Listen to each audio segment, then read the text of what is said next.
Topic 9, Lesson 2. Before we begin, we need to understand the important vocabulary terms. For this chapter, the two terms are going to be factors and simplest form. A factor is any number that evenly divides into another number. For examples of this are, the factors of 24 are 1, 2, 3, 4, 6, 8, 12, and 24. If you see, when I divide 24, which was the number we were looking at, divided by 3, it comes out even with 8.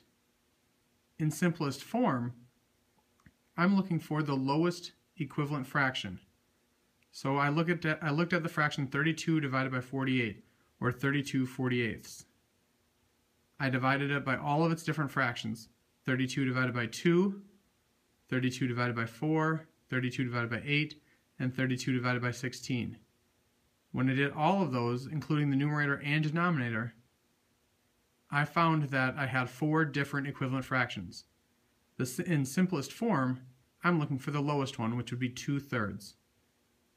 To find factors, examples of factors of 15 are 1, 3, 5, and 15. 48 are 1, 2, 3, 4, 6, 8, 12, 16, 24, and 48. To be able to find them, I always start off with 1, because I know that every number can be divisible by 1.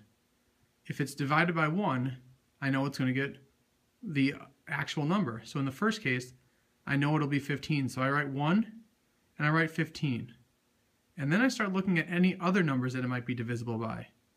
The next one would obviously be 2, and I look and I can't divide 15 by 2, so I leave that off. And I go to 3. Since 3 can be divisible by 15, since 15 can be divisible by 3, I include 3 in my list. And I go to 4, and I go to 5. And I see 5 also can be divisible by 15. When I do 48, I again start with 1, and I put 48 at the end. And then I see, can it be divisible by 2? Yes, it can. So I have 2.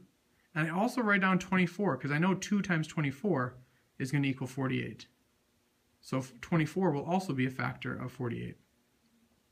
Then I go to the next number, 3. And 3 also can be divisible by 48, so I write its factor pair, 16, since 3 times 16 equals 48.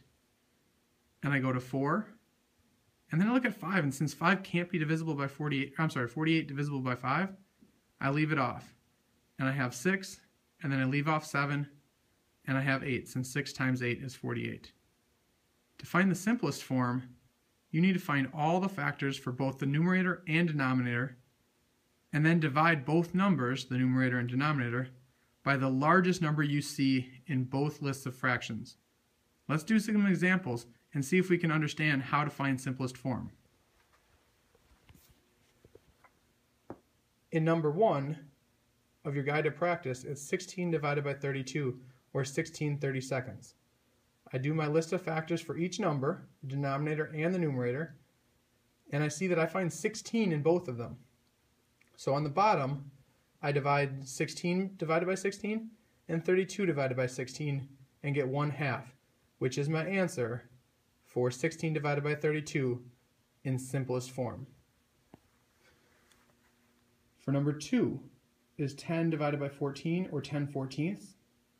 I start off by listing all of the factor pairs. I have 1, 2, 5, and 10, and 1, 2, 7, and 14. And I see that 2 is the largest one that is in both lists. So I divide 10 divided by 2 and 14 divided by 2 and get an answer of 5/7. So 5/7 is the simplest form of 10/14.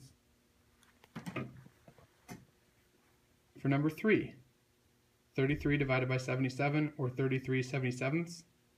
I start off by listing all of the factors. I notice that 11 is the largest one. So I divide 33 divided by 11 and 77 divided by 11, and I get a simplest form answer of 3/7. Finally, question number 4. I have 16 divided by 20, or 16/20. I list the factors for each one. I notice that 4 is the largest in both columns, so I'm going to divide 16 divided by 4 and 20 divided by 4 and get a simplest form answer of 4/5. And that's how we find simplest form. Thank you. See you tomorrow.